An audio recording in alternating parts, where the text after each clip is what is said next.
Boa noite a todos. Sejam muito bem-vindos a mais um encontro do Grupo de Estudos de Direito Sistêmico. E nós vamos dar continuidade à leitura do livro Amor à Segunda Vista, de Bert Hellinger. Nós vamos retomar a leitura na página 61, Carlos e Mercedes. E hoje nós temos como leitor o Celso e estamos sob a orientação da Cleusa. E lembrando que os nossos encontros, eles acontecem todas as terças-feiras, às 20h20. Temos o perfil no Instagram, que é o Leituras Sistêmicas. Através desse perfil, vocês têm acesso ao grupo do Facebook e do Telegram, que é Direitos Sistêmicos, grupo de estudo. Nesses grupos, nós temos o link para acesso à gravação, ao encontro. E também no perfil e nos grupos a gente compartilha os vídeos, comentários, textos que às vezes surgem, questões que surgem a partir dos encontros, tudo são compartilhados nesses perfis, tá bom? E sem mais delongas, eu já passo para você, Cleusa. Obrigada.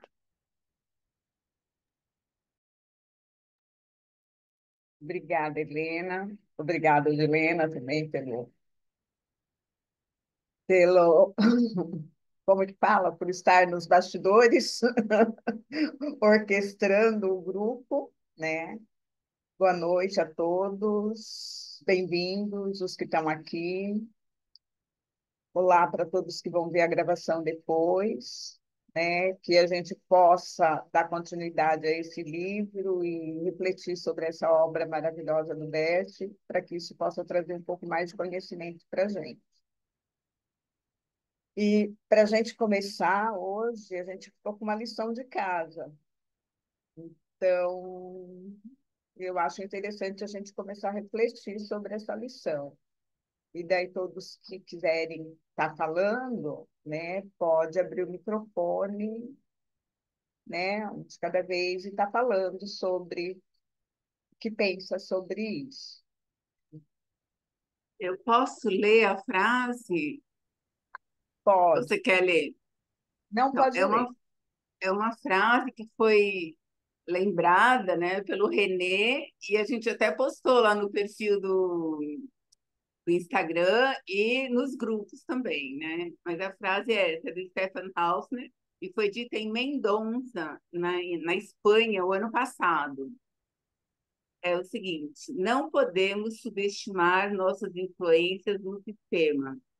Temos todas as responsabilidades, uma responsabilidade radical, em um contexto maior e o dentro não existe, o destino não existe, desculpa, em um contexto maior, o destino não existe.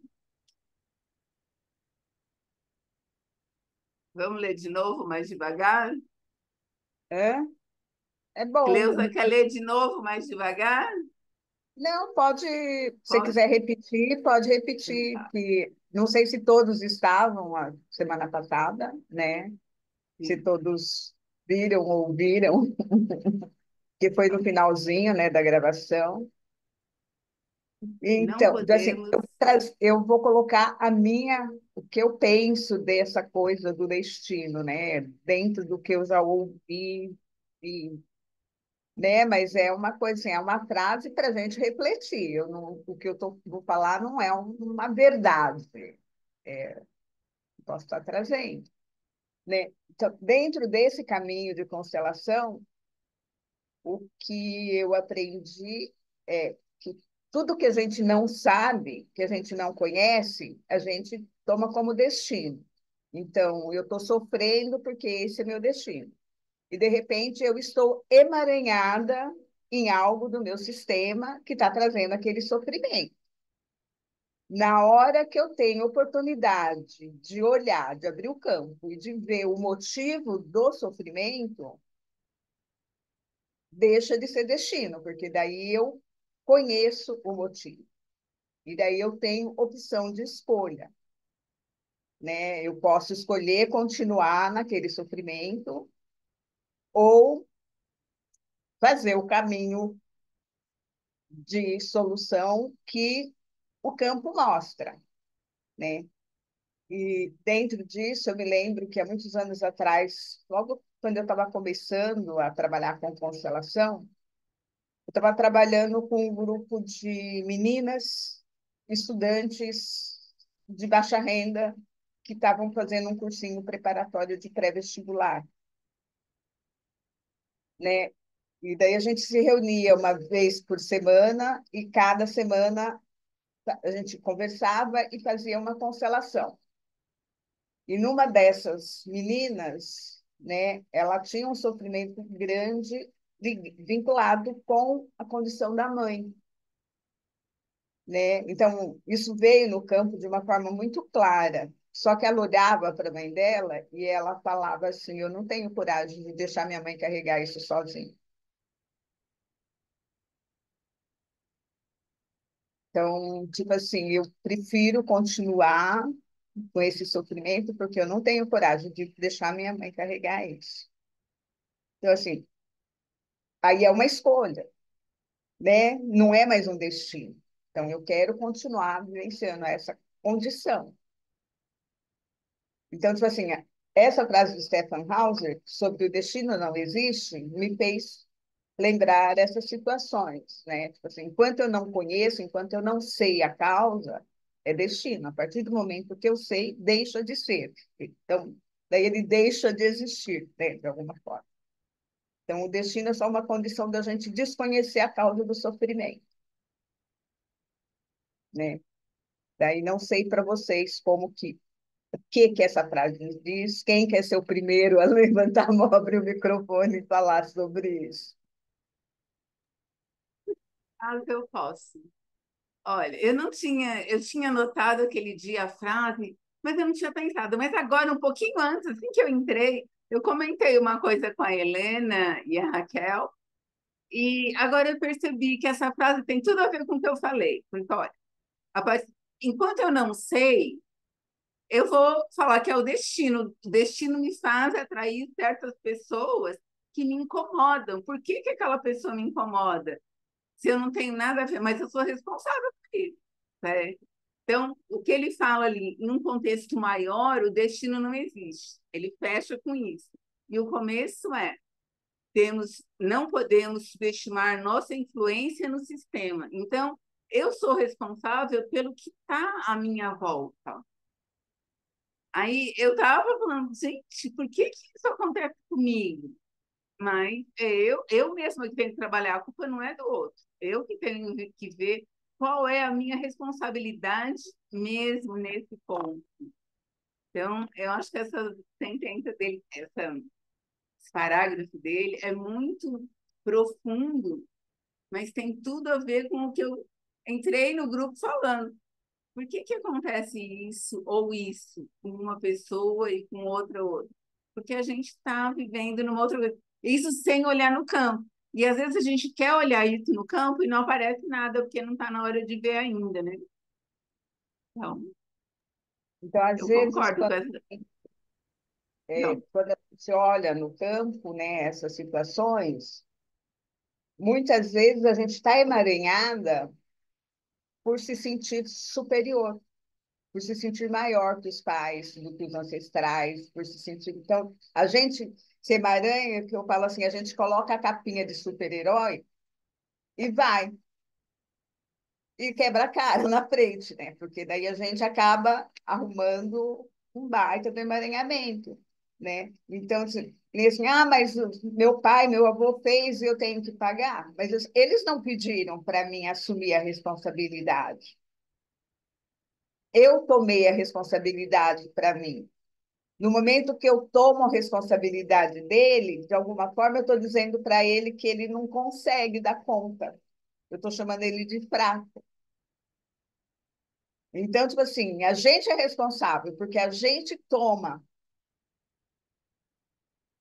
né, inconsciente, não é uma tomada consciente. Inconscientemente, a gente faz esse papel, né? Tá muito pesado para você carregar essa mala? Deixa que eu carrego.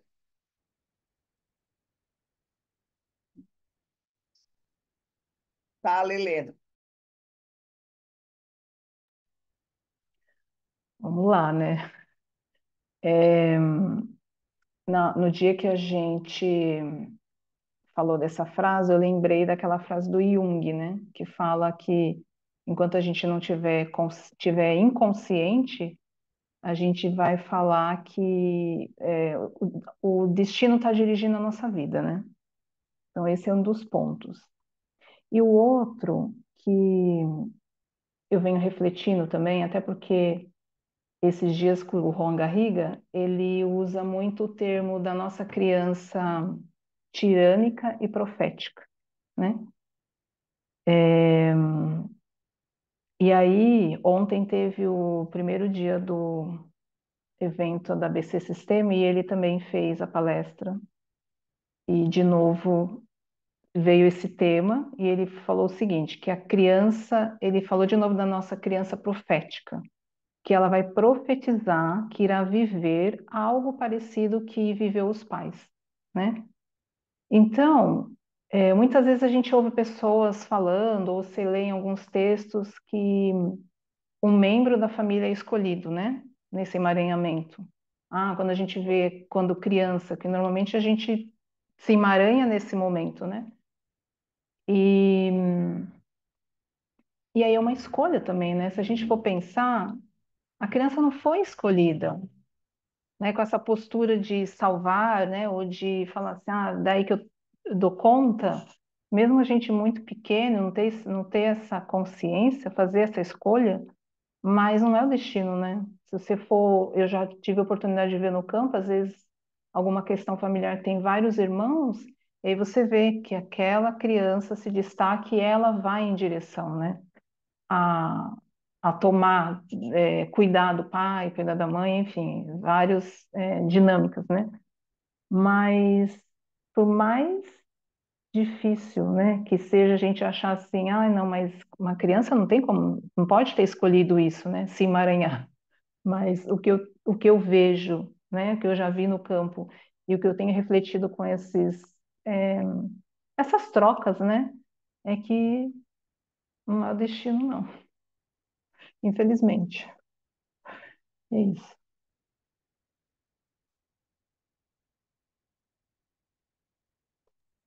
Né? Tipo assim, o peso ele está no campo do grupo, né? No sistema. Né? Então, se teve uma injustiça, se teve algo antes, esse peso está no sistema. E aquele que se acha forte o suficiente vai catar o peso para ele. Inconscientemente, ele assume, né? Então, fica como destino enquanto ele não tem oportunidade de saber disso, porque no momento que ele sabe, ele pode deixar, ele pode reconhecer a força do ancestral para deixar com ele o que é dele e tomar a vida, simplesmente. Né? Porque na hora que a gente reconhece a força do ancestral, a gente não vai precisar carregar a mala para ele. O problema é a gente assume na cabeça às vezes, mas na alma é um outro caminho, né? Porque muitas vezes na cabeça você sabe tudo, tem toda a teoria, ah, já sei, eu passo. Só que na hora que você tem a oportunidade de ver no campo, volta a mesma situação. Né? Então, você sabe na cabeça, mas você ainda não conseguiu levar para o coração, essa coisa do caminho da cabeça ao coração. Você não conseguiu fazer esse caminho completo aí. Então, são coisas que a gente tem que estar muito atenta e exercitando, e, tipo assim, vigilante no nosso dia a dia como profissional, né? Sobre isso, né? Todo esse conhecimento que a gente vai adquirindo, se a gente está usando para a gente, se a gente está caminhando, fazendo esse caminho de crescimento, ou se a gente só está falando para o outro fazer. Aquela coisa, faça o que eu digo, não faça o que eu faço, né? Assim, velha frase. Mais alguém?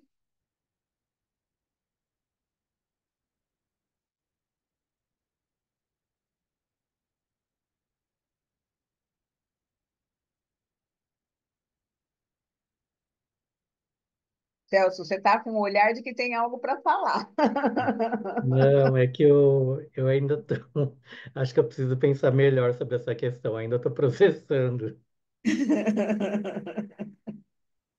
Ó, eu tenho uma sugestão. Vou postar de novo nos grupos e a gente, a semana que vem, retoma de novo. O que que vocês acham?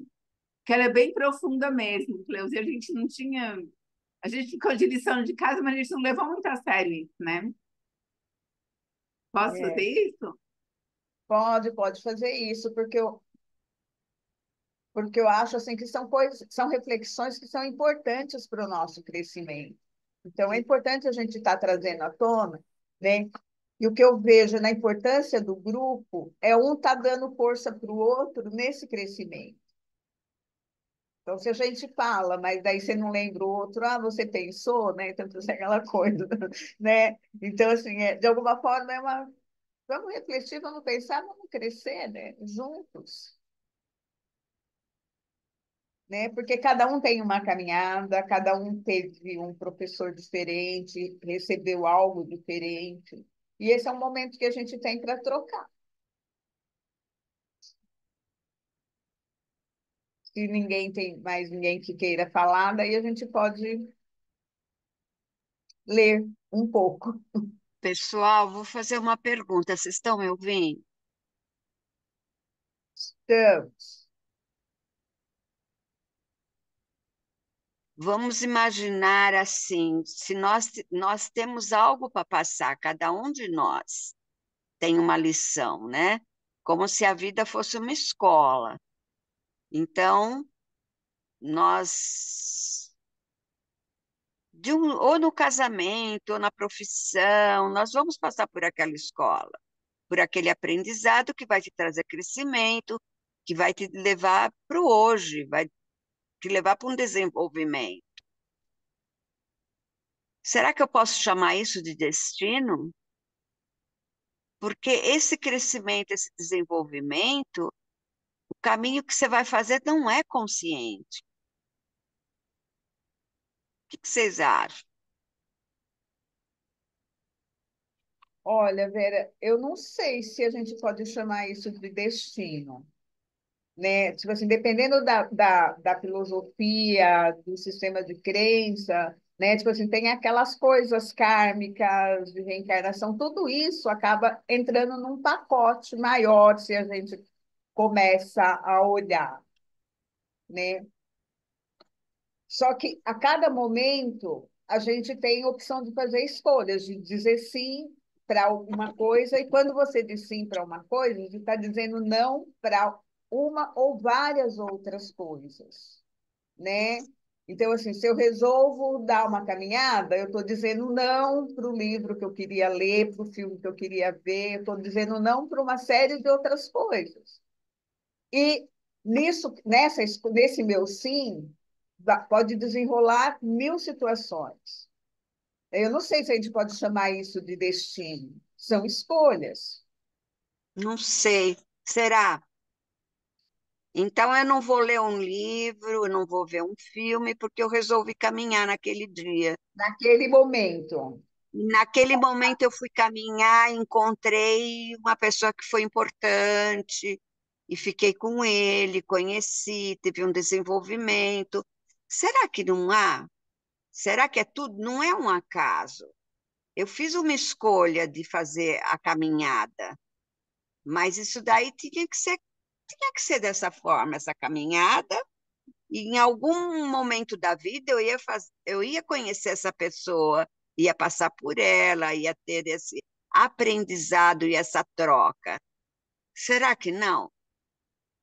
Então, né, assim, é uma escolha, mas eu não sei se nós podemos chamar isso de destino. Assim, eu não estou afirmando que não seja, estou dizendo que eu não sei se isso seria destino. Porque eu penso que nós temos um caminho e nós precisamos passar por ele. De uma forma ou de outra, vai haver aquele crescimento, e nós estamos aqui por alguma coisa maior, né? Naquela família. Então, acho que nós vamos ter alguns encontros que eles precisam existir. Agora, isso não é consciente. E Não, não sei se não é mesmo, destino. é inconsciente. E dependendo, assim, o que eu falei antes para você, dependendo do sistema de crença do que você segue, tem o karma que você traz, tem um monte de outras coisas que podem estar envolvidas. Por isso que eu acho que é uma coisa que a gente tem que estar refletindo bastante sobre, né? Eu O penso que que é destino? que é destino? Eu acredito que ele exista e acredito também no que vocês falaram, que quando a gente compreende, aquilo se torna consciente e que você vai encontrar força para transformar, e sendo que você pode deixar essa responsabilidade com o seu antepassado, com o seu pai, com a sua mãe, quando você se torna consciente. Mas isso parece que é diferente do que eu estou dizendo, assim. Você tem que passar por algumas coisas e você vai passar. Ou vai ser no teu, você escolher a profissão que você escolher, o que for na vida, você vai passar. É um aprendizado, é uma lição que você vai ter oportunidade de viver. E essa lição pode te trazer um crescimento se você se apoderar dela, né? Trazer ela para a tua vida para enriquecimento. Mas eu penso que ela vem para a tua vida e ela vai existir.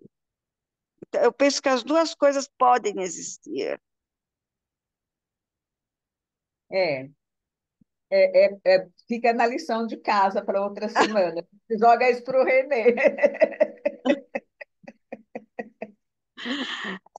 É Continua na verdade. lição. A gente joga essa reflexão para o Renê, porque dentro da psicanálise, dentro das coisas, ele deve ter muito mais subsídio para É falar verdade. sobre isso.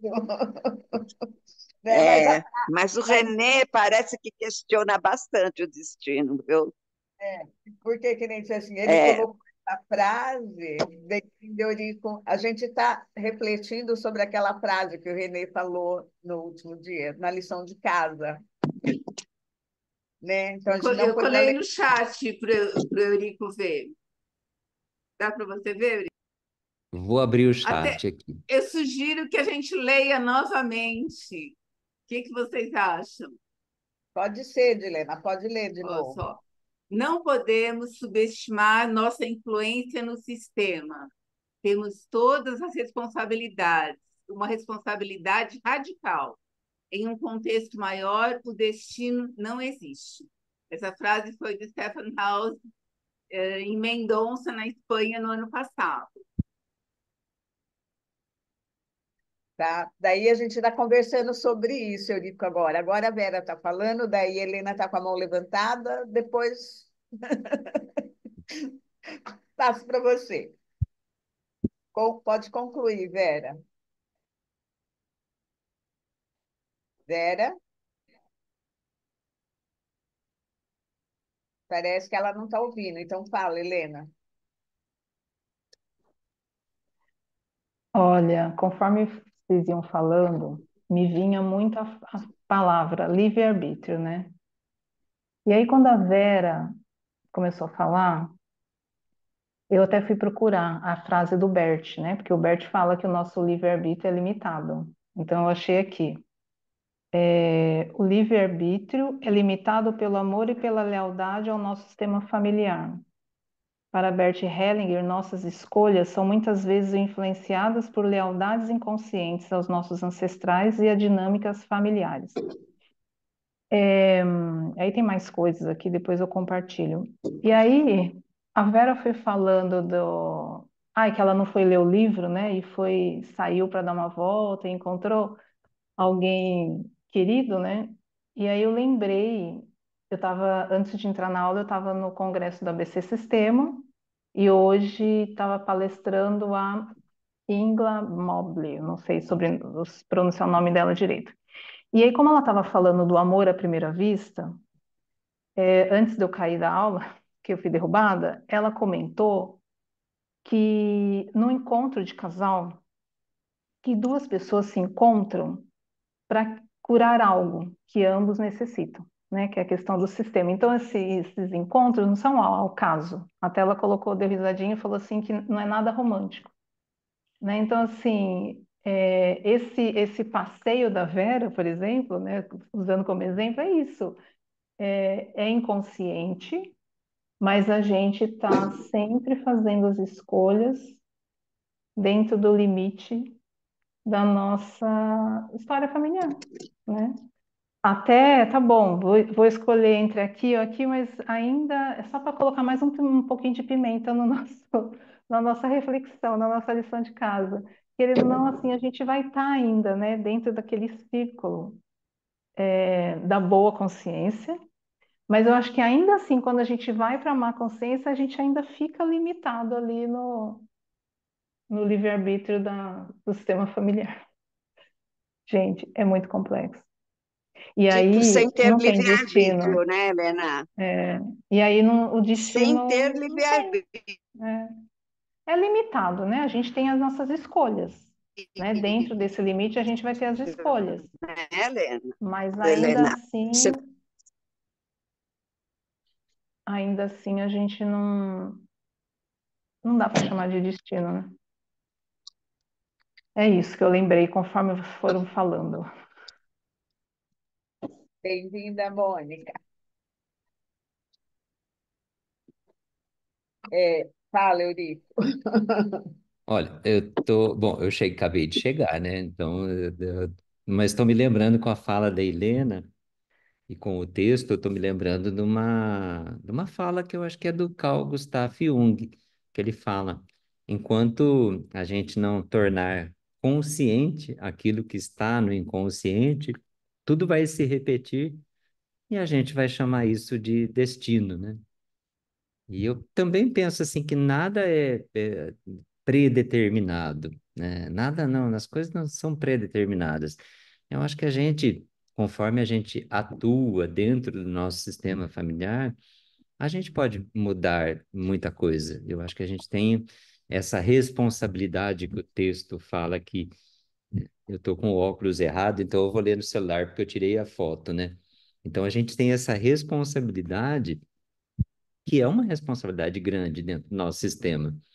E nesse contexto maior, se a gente pensar nesse sistema vivo que a gente tem dentro da nossa família, não existe algo predeterminado, um destino inflexível, uma sentença que vai ser assim, né? A gente sempre pode mudar. E quando a gente muda, né? Como tem muitas falas nesse sentido também, né? Tudo muda com a gente. Dentro do nosso próprio sistema, existem, as mudanças são possíveis, né? Aí entram as lealdades, muitas vezes eu estou repetindo a, as experiências de vida dos meus pais, dos meus avós, às vezes elas atuam ainda em mim. E se eu não tomar consciência disso, se eu não olhar para isso, se eu não tomar essa responsabilidade, eu acho que aí a gente vai dizer assim, era o destino, era esse, mas não era. Eu acho que eu que não tomei para mim a responsabilidade daquilo que está atuando, não fui olhar para aquilo, não cuidei daquilo, né? Então, acho que é isso que eu posso contribuir. No começo, eu coloquei para eles, né, que dentro da minha caminhada, dentro das coisas que eu ouvi, eles falam que enquanto você não conhece o motivo de um sofrimento, se a gente falando na linguagem da constelação, de um emaranhamento, você está vivenciando o emaranhamento, mas você não sabe. No momento que você vai, abre o campo e você vê o motivo, daí você tem escolha. Enquanto você não sabia, era seu destino. A partir do momento que você sabe a causa, daí você pode escolher. Então, quer dizer, dentro desse contexto maior, onde você tem oportunidade de tomar consciência das coisas, deixa de ser destino, né? Então, no momento, daí isso tem a ver com aquela frase: enquanto está no inconsciente é destino, na hora que vem para o consciente já deixa de ser, né? Então, são coisas que se casam, né? E a gente tem essa responsabilidade, né, de olhar para essas experiências, né? Porque se a gente não olha para elas, Isso tudo está atuando no nosso sistema, afinal de contas, a gente faz parte de um sistema. E quando a gente mexe em alguma coisa no nosso sistema, seja com a gente mesmo, está mexendo com todo mundo, né? Tem uma fala do É, Bert que dizia assim que se a gente, quando a gente quando a gente cuida de um emaranhado, se a gente soluciona um emaranhado, não quer dizer que está tudo solucionado dentro do sistema. Às vezes a gente resolve um emaranhado, mas surge outro, porque a gente faz parte desse sistema. dentro da terapia floral, a gente costuma dizer que nós somos igual cebola. Você tira uma camada, a outra fica mais evidente. E daí você tem a oportunidade de ver aquela outra camada e procurar ir trabalhando, né? Aí a gente também tem que colocar, não pode esquecer da lealdade, do pertencimento, onde, para pertencer, eu sinto que meu papai quer morrer, então eu vou no teu lugar. Ou, né? Só que a gente faz isso no inconsciente. Então, enquanto a gente está agindo assim conscientemente, é destino. Na hora que a gente toma consciência, a gente pode ver que a gente pode respeitar o nosso papai, ver a força dele, respeitar o destino dele e não querer morrer no lugar dele. Isso que você falou da metáfora da cebola, dessas camadas, né? Isso tem a ver com o nosso discernimento, né? A gente discernir. A gente discernir significa a gente chegar ao cerne, né? À essência. Então, eu acho que essa tomada de consciência, eu acho que tem a ver com essas camadas que a gente vai retirando, né? A gente vai discernindo sobre as questões e aí a gente chegar ao centro, chegar ao cerne da questão, né? Que eu vejo dentro dessa consciência maior, ou dentro desse contexto maior, existe uma ordem. Então, tudo caminha para que essa ordem seja restabelecida no momento que sai alguma coisa do lugar, né? Não só dentro do meu sistema, dentro desse todo maior, né? Quando a gente vai para essa amplidão.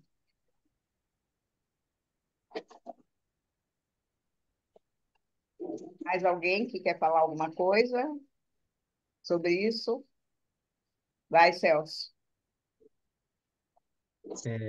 Eu estou pensando aqui, mas ainda não consegui elaborar com o olhar da constelação. É que esse final de semana eu fui ver uma peça do Ray Charles, que está passando aqui em São Paulo, e alguns fatos da história dele me chamaram muita atenção. Que assim, o Ray Charles ele teve 12 filhos de 10 mães diferentes. Quer dizer, alguma coisa no sistema dele, né, me faz pensar que ele teve o que faltava, né? Me parece que ele tentava preencher alguma falta no sistema dele, porque é uma coisa completamente bem assim fora do comum, né? Não é comum você ter 12 filhos de 10 mães diferentes, né? E assim, o que eu, assim, aí eu já vou falar um pouco da minha crença. Eu acho que quando a gente vem num sistema familiar, a gente, de certa forma, tem algumas coisas que nós precisamos curar individualmente, né? E é lógico, quando a gente começa a ter esse olhar para os antepassados, aí eu acho que a sua caminhada fica um pouco mais leve, né?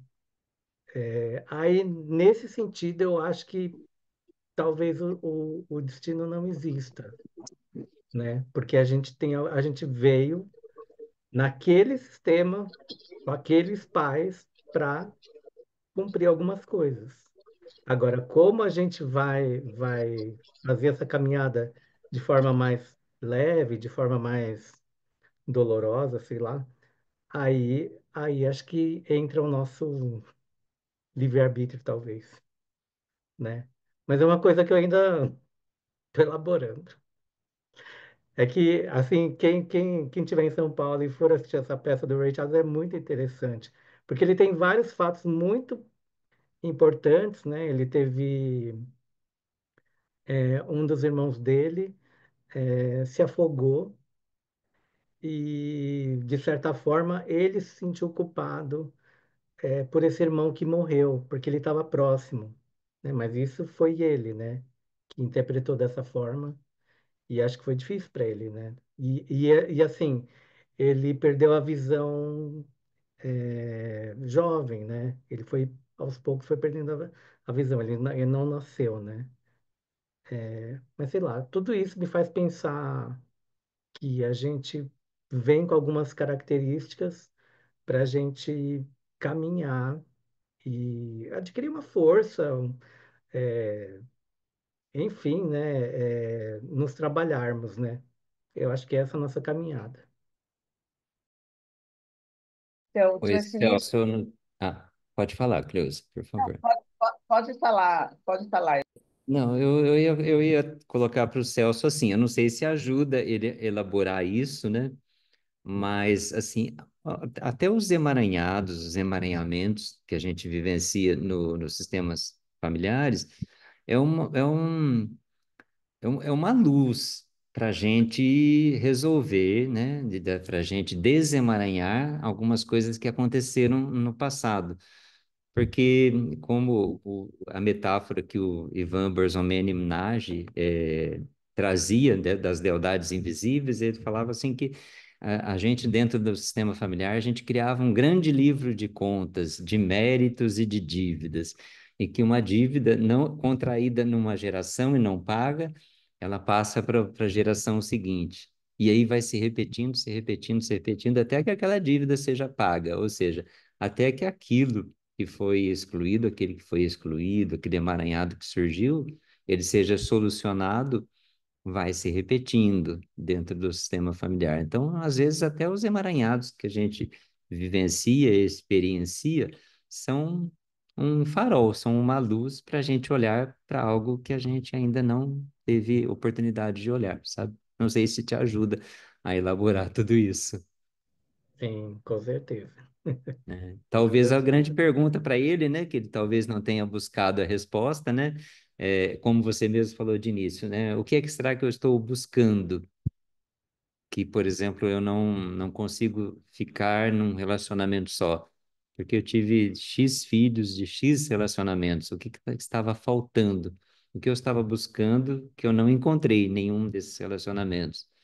Talvez é uma pergunta que ajudasse a olhar para tudo isso, né? Sim, com certeza. Lembra da história das moedas? Ele não recebeu as moedas, ele questionou as moedas quando elas foram dadas. Então, ele foi pela vida buscando algo que só as moedas poderiam preencher, provavelmente, né? Assim, isso estou fazendo só uma análise leviana aí da história, né? Estou comparando, porque, né, a história das moedas eu acho assim maravilhosa, né? Não sei se todo mundo conhece a história das moedas.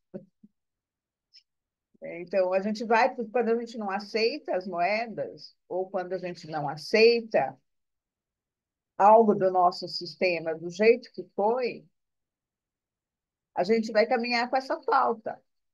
A gente vai buscar preencher isso com o que está fora, né? Então, a gente vai ficar buscando, buscando por algo que está dentro de mim na realidade e eu estou negando, né? Então, a gente vai estar tentando, né, tapar aquele buraco com algo externo, sendo que a força vem dos nossos ancestrais. Ela está em nós. Só que a gente precisa reconhecer. A gente precisa olhar para eles e dizer sim. Mas aquele sim a tudo, não é? Eu digo sim só a parte boa. Quando eu digo sim a tudo. E como diz o Bert, né, que a escolha não entra, só entra o que é bom. Quando eu digo sim a tudo.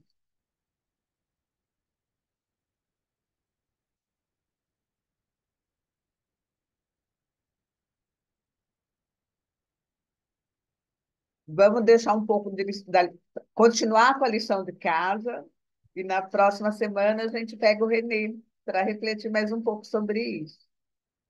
Vamos ler um pouquinho? Então está com você, Celso, a palavra.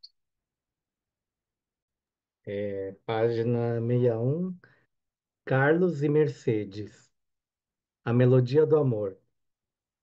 Hellinger. Vou continuar com outro trabalho. Que casal quer trabalhar? Hellinger, para Carlos e Mercedes.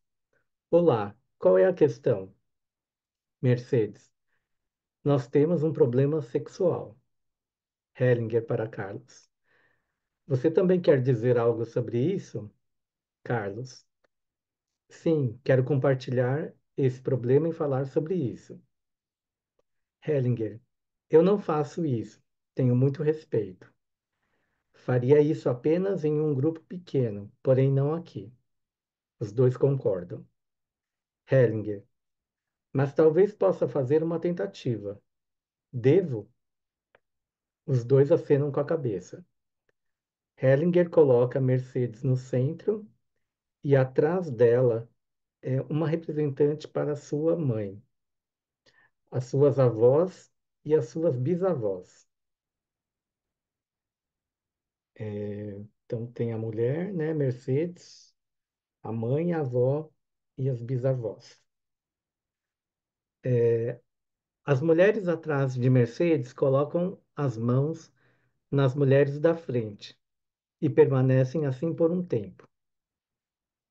Hellinger, após um tempo, para Mercedes. Agora vire-se e olhe para todas elas. Hellinger para Mercedes. Todas elas são mulheres que sabiam lidar com os homens. Após um tempo, Hellinger conduz Mercedes até sua mãe. Elas se dão as mãos. Hellinger pede então que as outras mulheres façam um círculo ao redor dela. As mulheres fazem um círculo bem fechado em torno de Mercedes e se abraçam por trás. Enquanto isso, Hellinger coloca Carlos no centro e atrás dele o seu pai, os seus avós, os seus avós e os bisavós. É, então tem o Carlos, né? Os homens atrás de Carlos colocam as mãos nos homens da frente e permanecem assim por um longo tempo. Hellinger, após um tempo, para Carlos. Agora vire-se e olhe para todos eles. Carlos olha para eles durante um longo tempo. Então Hellinger o conduz até o seu pai. Os dois se abraçam profundamente. Hellinger para os homens atrás de Carlos. Aproximem-se e façam um círculo. Hellinger, após um tempo, para Mercedes. Olhe para todas essas mulheres, para as outras mulheres. Agora fiquem novamente atrás dela, como no início, para Carlos e para os outros homens. E vocês posicionam-se novamente da forma que estavam no início. Hellinger, após um tempo, para os representantes das mães e dos pais. Agora aproximem-se os dois. Os antepassados aproximam o homem e a mulher.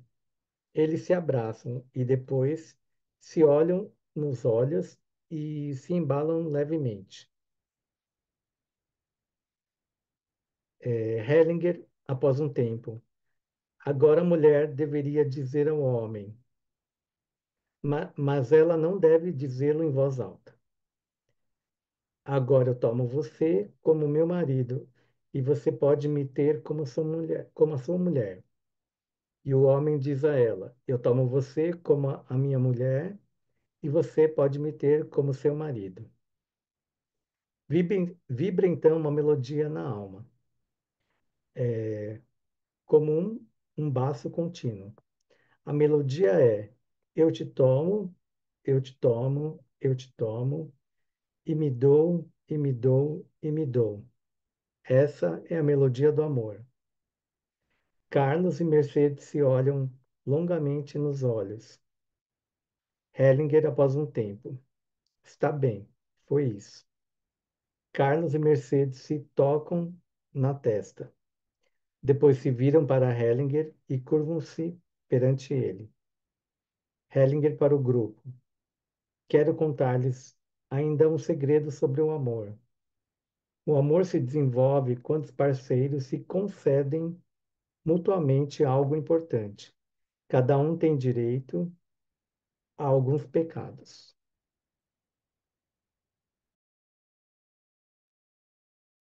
Vamos parar a leitura por aí e refletir sobre isso, né? Então, a dinâmica que o Heving usa para esse casal, assim, ele foca na força, para a mulher foca no feminino, né? E para o homem ele foca no masculino, que é você se tomar a sua família, você olhar, tomar posse de tudo aquilo que você recebeu, né? No caso da mulher, ela olhar para a mãe, para as avós, para as bisavós, para as mulheres que vieram antes dela, ver que todas elas souberam lidar com o masculino, né? Souberam, conseguiram passar a vida em frente, né? Então, primeiro ele deixa ela receber toda essa força, faz a mesma coisa com o homem, ele receber toda a força do masculino do sistema dele, para depois os dois se olharem, né? E daí isso me lembra uma frase que eu li esses dias num livro, que está aqui em cima da minha mesa, deixa eu ver se eu acho ela para ler para vocês. É um livro da editora antroposófica chamado Homem e Mulher. Esse livro estava na minha estante há muito tempo, esperando uma oportunidade. Então, como agora a gente está falando de casal, eu fui buscar o livro para ler. E na introdução, ela diz assim: pois somente aceitando e compreendendo a mim mesmo, sou capaz de aceitar e compreender o outro. E esta é a base sadia para qualquer relacionamento. Então, a história para o amor dar certo, eu tenho que primeiro olhar para o meu sistema, eu tenho que me harmonizar com ele, eu tenho que receber a força dele, para daí eu me integrar com o outro, né? Nessa constelação, ele chama isso da melodia do amor, né? A mulher reintegrar tudo que é do feminino do sistema dela, o homem integrar tudo a força do masculino do sistema dele, para daí os dois se olharem. E na hora que os dois se olham depois de todo esse processo, né, houve uma mudança, né, que ele chama de melodia do amor.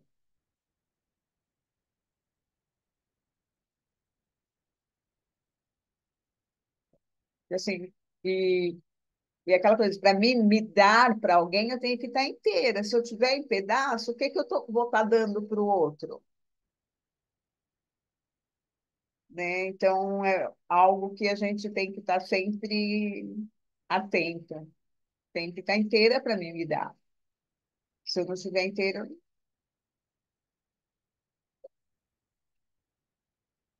não vai dar certo. Alguém quer fazer alguma colocação? Vai, Helena, fala. esse texto me fez lembrar de uma constelação que teve no Hellinger Days, agora em São Paulo, e foi constelado um casal, né? E aí colocaram os representantes masculino e o feminino na constelação. E aí foi tão lindo, porque os homens, eles se enfileiraram todos, até arrepia. Então eles se uniram, se enfileiraram, assim, parecia um batalhão, assim, ó, e ficaram olhando as mulheres, firmes ali, assim, unidos.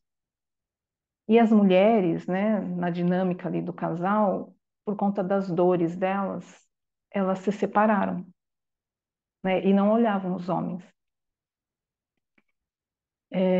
Então, assim, o feminino estava totalmente despedaçado, né? Cada um para um canto e os homens lá, né?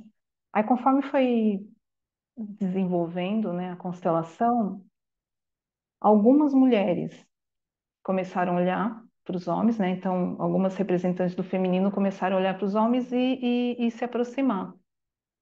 Então, assim, o quão realmente a gente precisa olhar, né, para as nossas dores, ter que até é o que eu ia mostrar aqui no final.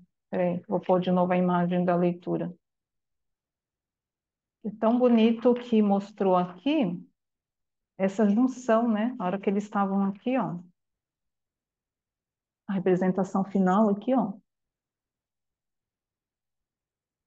Aí, se a gente olhar para essa imagem, a gente exercitar isso no nosso corpo, a gente vai sentir a força que vem, né? Olha isso aqui, ó, enfileirados. Me lembrei dessa constelação e aí, conforme eu fui passando as imagens, né?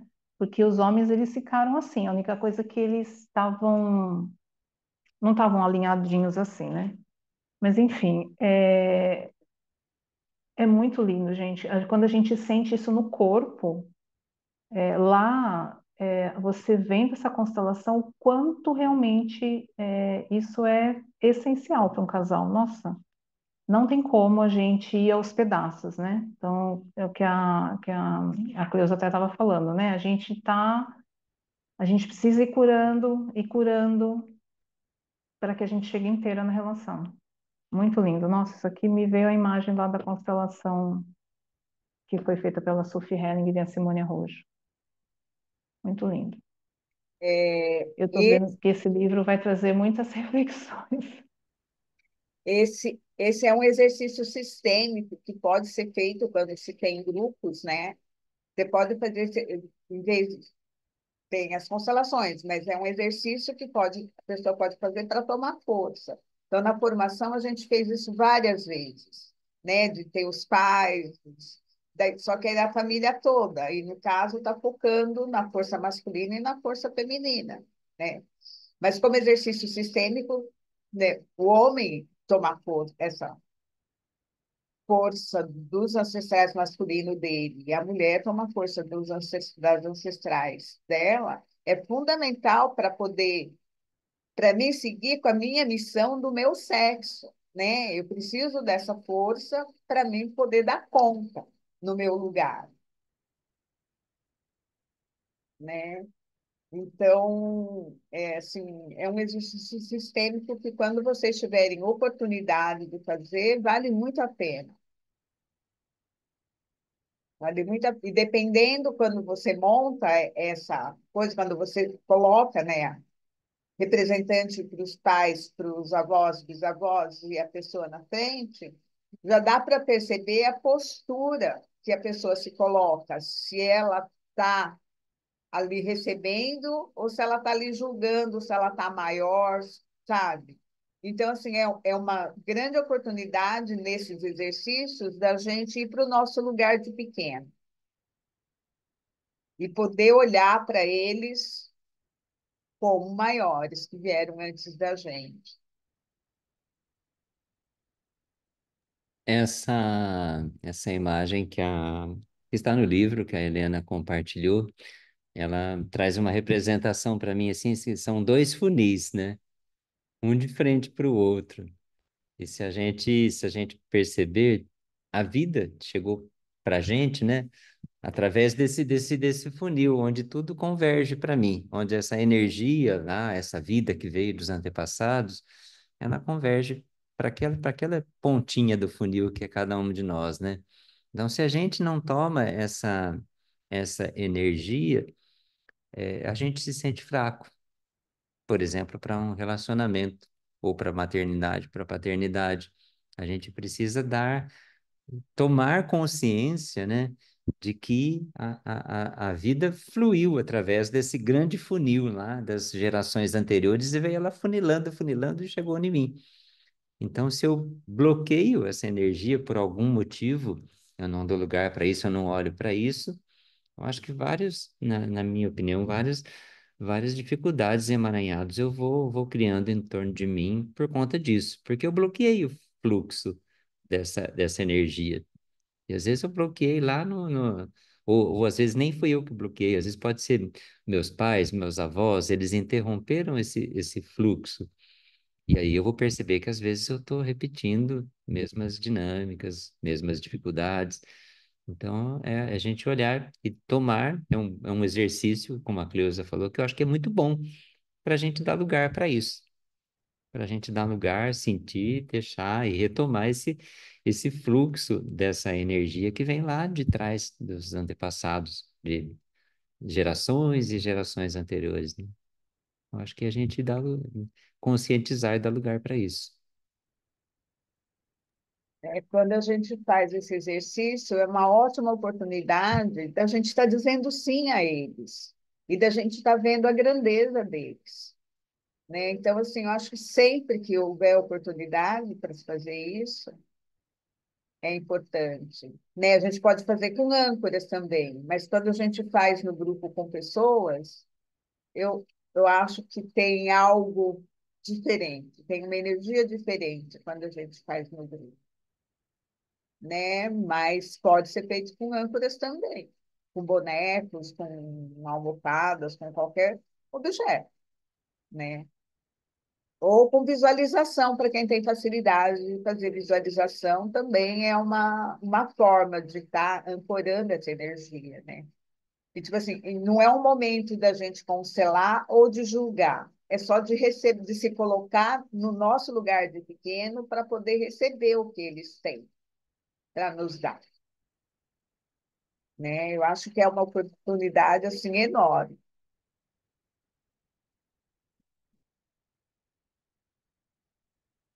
Mais alguém tem alguma coisa para compartilhar?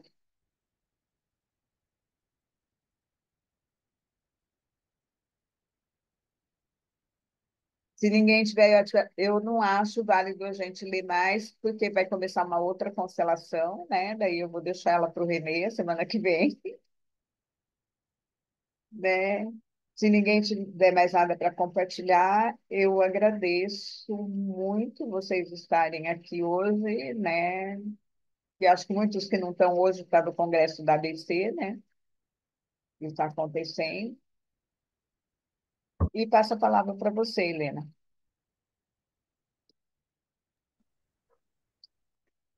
Obrigada, Celso, pela leitura, Cleusa, pelas orientações. Obrigada a todos pela presença. Saímos com mais lições de casa e isso é muito bom. E vai mexendo, movimentando, né? E é isso, gente. Então, uma boa noite a todos. Até semana que vem e bom descanso.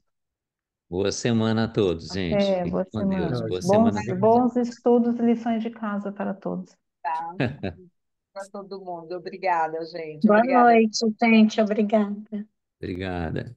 Antônia.